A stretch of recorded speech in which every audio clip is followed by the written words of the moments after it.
शर्मा जी का लड़का अगर लेट कर रिव्यू ले रहा है तो आप खुद ही अंदाजा लगा लो मैच में आज क्या हालत हुई होगी। मतलब मुझे ऐसा लग रहा है कि इंग्लैंड वालों को लग गया है बुरा। बुरा उनको इस बात का लग गया है कि भैया सरफराज ने 66 बॉलों पर 62 रन के मार दिए, इतना उछलने लगे बेसबॉल बेसबॉल चिल्ला के। अब हम बताते हैं बेसबॉल क्या होता है। भाई मतलब आज इन लोगों ने 35 ओवरों में 200 रन ठोक दिए। विकेट गिरे हैं दो। और वो दो विकेट भी ऐसा नहीं कि बहुत बढ़िया तरीके से आ गए थे, नहीं। हंसते खेलते विकेट नहीं मिले।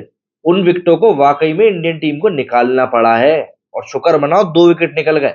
वरना जिस तरीके से ये लोग बैटिंग कर रहे थे ना, उसको देखकर तो कुछ देर के लिए लग रहा था कि ये लोग शायद आज ही 400 450 रन जो इंडिया ने बनाया ना, वो कंप्लीट ना करते। वो बेंडकेट पता नहीं क्या खा के आया था भाई, कैसे तो भी रन बना रहा था, यहाँ मार रहा है वहां मार रहा है, स्पिनरों की तो उसने कोई इज्जत ही नहीं करी। कहाँ मारना है ये देख भी नहीं रहा था कई बार तो। वो ओली पोप आया, उसने ऐसा शॉट खेल दिया, अंपायर को हंसी आने लगी, विकेट कीपर को बॉल नहीं दिखी। और रोहित शर्मा तो वैसे भी कुछ नहीं कर सकता था। इसीलिए उसी की कुछ देर बाद में रोहित शर्मा लेट कर रिव्यू लेता हुआ दिखाई दे गया। बदकिस्मती देखो, वो रिव्यू इंडिया के हाथ से भी निकल गया। मतलब कि अभी इंग्लैंड की इनिंग के 2 विकेट गिरे हैं, 35 ओवर हुए हैं। और इंडिया अपने 3 में से 2 रिव्यूज को लूज कर चुका है। मतलब इंडिया के पास में अब रिव्यू भी लेने के लिए सिर्फ एक बचा है। अगर इस मैच की पोजीशन की बात करूं तो अभी 2 ही दिन हुए हैं। और इंडिया के सामने इंग्लैंड की अगर हम पोजीशन की बात करें तो वो काफी हद तक काफी ज्यादा बेहतर है। ये कहने के लिए ऐसा नहीं है कि मुझको किसी ने पैसा दिया है, जो चीज सामने है वही चीज आपको बता रहा हूं, क्योंकि इंग्लैंड बहुत बढ़िया कंडीशन में है। आज का स्कोर अगर इंग्लैंड का 101 रन के आसपास 2-3 विकेट होता तो समझ में भी आता, लेकिन इंग्लैंड का आज का स्कोर है स्टंप्स के टाइम पर 207 रन पर 2 विकेट 35 ओवरों में। लीड अभी भी 238 रनों की बची हुई है, लेकिन जिस तरीके से ये बेंडकेट खेल कर गया है ना, कोई बड़ी बात नहीं है, कल मॉर्निंग में आकर भी ताबड़तोड़ रन बना दो। बहुत बहुत बहुत शानदार तरीके से खेला। और आज का ये गेम देखने के बाद पता चला कि बेसबॉल के जब आप रिसीविंग एंड पर रहते हैं तब कितनी बुरी हालत हो जाती है।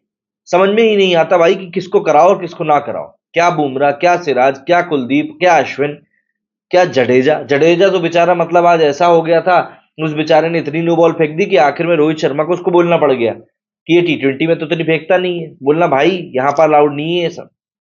तो इस तरह के आज सूरत हाल बन गए थे। मतलब इंडियन प्लेयर्स की बॉडी लैंग्वेज देखकर समझ में आ रहा था कि उनको खुद समझ में नहीं आ रहा है कि क्या हो रहा है। 1 विकेट सिराज ने लेकिन बहुत अच्छा निकाला। अब ओली पोप का जो विकेट था, उस टाइम पर पूरी की पूरी फील्ड जो थी वो पुल मतलब शॉर्ट बॉल के लिए सेट कर दी गई थी कि भाई पुल शॉट मारेंगे। 5 बॉल छोटी डालने के बाद में छठवीं बॉल बंदे ने ऐसी इन स्विंगर मारी कि बंदा ट्रैप हो गया। वो एक बॉल बहुत शानदार थी, हाँ, और उस बॉल को देखकर मजा भी आया। बट उसके अलावा इस मैच में ऐसा कुछ नहीं हुआ है आज, स्पेशली इंग्लैंड की लीग में, जिसको देखकर अच्छा लगा। अश्विन के 500 विकेट को हटा दो, वो एक पर्सनल अचीवमेंट था, बहुत बड़ा अचीवमेंट है। लंबा टाइम लगता है इतना बड़ा अचीवमेंट को हासिल करने में, तो अश्विन के लिए बधाई। और उस चीज को हटा दे तो मैच में ऐसा कुछ भी नहीं था। अगर हम बात करें आज सुबह से शुरुआत की, तो एक चीज जो लगातार देखने के लिए मिल रही है वो ये कि इंडियन टीम के जो सेट बैट्समैन रहते हैं, ओवरनाइट जो जाते हैं, वो अगली सुबह आकर उस सेट पने को कुछ असर नहीं निकाल पाते। मतलब ऐसे आयाराम गैराम होते हैं कि पूछिए मत। रविंद्र जडेजा कल नॉट आउट गए थे भाई साहब। आज सुबह आकर इनने ज्यादा मेहनत करी नहीं। जो रूट की बॉल पर कॉटन बॉल होगा, मैं ये नहीं कह रहा कि यार उसने कुछ गलती करी, लेकिन आपको अगर पता है कि भाई इनिंग खींचनी है तो आप थोड़ा देख समझ कर खेलो ना। यही चीज हम लोगों ने पिछले मैचों में भी देखी। जायसवाल भी ऐसे ही गया था बढ़िया इनिंग खेलकर, लेकिन बस सुबह आकर जल्दी जल्दी निपट लिए। तो ये चीजें कुछ हजम नहीं होती। कुलदीप यादव को तो खैर जाना ही था, लेकिन यहां पर मैं स्पेशली तारीफ करना चाहूंगा अब ध्रुव जुरैल की। हमारे पास इस मैच में 2 डेब्यूटेंट है, एक सरफराज और दूसरा ध्रुव जुरैल। कल पूरा दिन सरफराज के बारे में बातें चली, लेकिन आज ध्रुव के बारे में बात करेंगे, क्योंकि ध्रुव ने जो बैटिंग करी है ना भाई, वो भी किसी मायने में कम नहीं थी। बंदा 4 रन से हाफ सेंचुरी जरूर चूक गया हो, लेकिन उसको यह पता था कि जिस जगह पर वो बैटिंग कर रहा है वहां पर उसके लिए रुक कर रन बनाना कितना ज्यादा जरूरी है।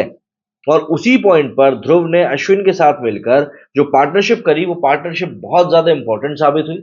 और इंडिया फाइनली ये जो स्कोर था, उस स्कोर को एक ऐसी कंडीशन पर लेकर जा पाया जहां पर कि मतलब हमको लगे कि चलो यार इंडिया ने कुछ स्कोर ठीक ठाक तो बनाया है। वरना अगर वहां पर इंडिया के ज्यादा जल्दी विकेट चले जाते ना तो बड़ी दिक्कत हो जाती। यहाँ पर मैं आपको पार्टनरशिप बताऊं तो सबसे पहली बात जो इन दोनों के बीच में पार्टनरशिप हुई थी, मतलब सरफराज कुलदीप यादव के बाद में मतलब अश्विन और ध्रुव जुरैल के बीच में अगर मैं पार्टनरशिप की बात करूं तो 70 से भी ज्यादा रन की इन दोनों के बीच में पार्टनरशिप हुई। और देखो ये पार्टनरशिप होना भी बहुत जरूरी थी। यहाँ पर ध्रुव जुरैल ने भी एक अच्छी इनिंग खेली, और सबसे बड़ी बात अश्विन को पूरा सपोर्ट मिला। अब यहाँ पर आप बैड लक कह लें या कुछ भी कह लें, अश्विन ने पता नहीं क्या सोचकर एक शॉट खेला और एक जो अच्छी खासी पार्टनरशिप चल रही थी वो टूट गई। अश्विन यहाँ पर 89 बॉल्स में 37 बनाकर आउट हुआ और ध्रुव जुरेल ने उसके बाद में थोड़ा बहुत बल्ला घुमाया और 104 बॉलों में 46 बनाए। इस इनिंग में 3 छक्के और 2 चौके शामिल थे, मतलब अटैकिंग क्रिकेट भी पूरा चल रहा था। जहां लग रहा था कि बॉल घटिया है वहां पर पेला भी जा रहा था। इसके बाद में एक मैजिक देखने के लिए मिला बुमराह नाम का। बुमराह, जिनसे कि हम अमूमन बैटिंग की उम्मीद नहीं करते हैं, हालांकि बल्ला घुमा लेते हैं, उन्होंने एक इंपॉर्टेंट 26 रन का कंट्रीब्यूशन दिया। और यही लोअर ऑर्डर के करीब करीब 70-80 रन के कंट्रीब्यूशन का मतलब था कि इंडिया का जो स्कोर था वो 445 पहुंच पाया। अब देखिए, एक साइकोलॉजिकल एडवांटेज रहता है कि यार इंडिया ने 450 रन स्कोर किए, है ना। और मुझे लगता है कि इंडियन क्रिकेट टीम को भी यही लग रहा था कि भाई हमने 450 रन स्कोर कर लिए, तो हम लोग तो अब यहां से एक अच्छी कंडीशन में, मतलब बढ़िया तरीके से हम टैकल कर लेंगे। लेकिन इंग्लैंड, जो कि एक अलग ही माइंडसेट के साथ में आज की तारीख में क्रिकेट खेल रहा है, उन्होंने बताया कि भैया ऐसा है कि हमारा ब्रांड भी जरा देख लो। तो शुरुआत करी जैक क्रॉली और डकेट ने। जैक क्रॉली तो खैर चलो 15 रन पर आउट हो गया, लेकिन उसके बावजूद भी मैं आपको बता दूं कि इन्होंने ओपनिंग विकेट के लिए 89 रन की पार्टनरशिप कर ली थी। 90 ओवर में तो बेन डकेट की हाफ सेंचुरी पूरी हो गई थी। इस तरीके से ये लोग खेल रहे थे कि आपको लगेगा ही नहीं कि टेस्ट मैच चल रहा है। T20 जैसी कंडीशंस क्रिएट हो गई थी। ओवरऑल रन रेट की अगर मैं बात करूं, तो करंट रन रेट जो भी इंग्लैंड टीम का है ना, 35 ओवर में 207 रन ठोके, 5.91 का है, ऑलमोस्ट 6 के रन रेट से इन लोगों ने रन बनाए हैं। क्या बोलोगे आप ऐसी सिचुएशन में? मुझे नहीं लगता कि इंडिया का कोई भी कैप्टन रोहित शर्मा के पहले फंसा होगा। तो टैक्टिकली ये चीज तो एक तरह से एकदम आउट ऑफ द कोर्स आ गई रोहित शर्मा के लिए। और इसीलिए फिर कहूंगा, बंदा लेट कर रिव्यू लेता हुआ दिख गया। आज इंग्लैंड ने वाकई में दिखाया है कि भाई बेसबॉल जब आकर पढ़ता है तो वो किस तरीके से पढ़ता है। एक थोड़ी सी कंफ्यूजिंग वाली जो स्थिति है वो ये क्रिएट हो रही है कि बुमराह की हैमस्ट्रिंग में जो है बार बार खिंचाव आ रहा है। अब देखो, इस टेस्ट मैच के पहले तक बुमराह को लेकर बात चल रही थी कि बुमराह का वर्कलोड मैनेजमेंट करना पड़ेगा और उसको इस मैच से ड्रॉप करना पड़ेगा। लेकिन पहले अय्यर फिर राहुल जब इस मैच से बाहर हो गए, तो कोई तो सीनियर खिलाड़ी चाहिए था। ऐसे में बॉलिंग डिपार्टमेंट में मुकेश कुमार ऑलरेडी फेल हो चुका था, तो बुमराह को अंदर लेकर आए। लेकिन जिस तरह से बुमराह की बॉलिंग चल रही है इस मैच में, उसको देखकर ऐसा लग रहा है कि शायद अगले मैच में से तो इसको 100% बाहर बिठाया जाएगा। और अगर ऐसा होता है तो फिर इंडियन बॉलिंग के ऊपर भी एक सवाल खड़ा हो जाएगा। खैर, आज की सूरत हाल तो बस इतनी है कि इंडियन टीम इस समय बहुत बड़ी जेपरडी में है, क्योंकि इंग्लैंड की टीम बहुत शानदार तरीके से रन बना रही है। करीब 240 रनों की लीड अब बकाया है। 2 ही दिनों का खेल हुआ है, पिच काफी अच्छी खेल रही है। और पिच को देखकर इतना समझ में आ रहा है कि यार ये चौथे दिन की शाम या हद से हद 5वें दिन ही जाकर स्पिनर्स को मदद करने वाली है। उसके पहले तो कुछ भी नहीं होने वाला। तो यहाँ पर इंडिया के सामने बड़ा सवाल यही है कि वो इंग्लैंड को कितनी जल्दी से जल्दी रोक सकते हैं, क्योंकि अगर ये लोग इंग्लैंड को जल्दी नहीं रोक पाए तो बट ऑब्वियस सी बात है, दिक्कत और भी ज्यादा सिर्फ और सिर्फ बढ़ेगी बढ़ेगी। अश्विन को एक बार फिर से 500 विकेट की बहुत बहुत बधाई। नादन लियोन ने ऑस्ट्रेलिया से बधाई भेजी अश्विन के लिए। तो सब अच्छी चीजें हो रही है, बस इंडिया ये मैच निकाल ले, वरना ये सीरीज जो है कुछ ज्यादा ही इंटरेस्टिंग होती जा रही है। क्या कहना है आप लोगों का इस बारे में? कमेंट करके जरूर बताइएगा। मेरे इस वीडियो फिलहाल उतना ही। जय हिंद, जय भारत।